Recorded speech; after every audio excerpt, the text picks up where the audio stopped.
பார்த்தீங்கன்னா, ஒரு சிலரோட கம்பேக் தான் வந்து நமக்கு ஒரு ரொம்ப நெருக்கமா இருக்கும். எக்ஸாம்பிளுக்கு வந்து ஆர்யாவோட கம்பேக்கு, விஷாலோட கம்பேக்கு, ஜீவாவோட கம்பேக் அந்த மாரி.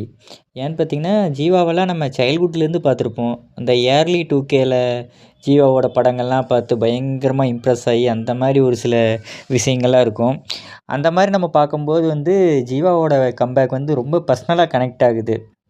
ஏன்னா, இப்போ பிளாக்ன்னு ஒரு படம் ஹிட் ஆகும்போதே பயங்கர ஒரு இதா தான் இருந்துச்சு. ஹைப்பா தான் இருந்துச்சு. திரும்ப வந்து ட்ரிபிள் டி படம் ஹிட் ஆகும்போது இன்னும் வந்து பர்சனலா ஜீவாவோட கம்பேக் வந்து சூப்பரா இருக்கு.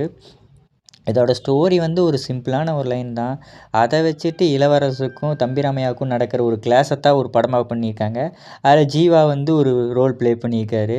இது எல்லா கேரக்டருக்கும் ஒரு இம்பார்ட்டன்ஸ் குடுத்து ஒரு படம் எடுத்திருக்காங்க. அதுவே இந்த படத்தோட ப்ளஸ்ன்னு தான் சொல்லலாம். ஜீவாவோட ஆக்டிங் ஆஸ் யூசுவல் சூப்பரா இருக்கு. அதுக்கப்புறம் இதில நடிச்ச எல்லாருமே யூடியூபர்ஸ் தான் இருக்காங்கன்னு நெனைக்கிறேன். யூடியூப் செலிபிரிட்டீஸு, யூடியூப் சேனல்ஸில நெறையா கொஞ்சம் ஃபாலோவர்ஸ் வச்சிருக்கிறவங்க தான் இதில நெறைய பேர் நடிச்சிருக்காங்க.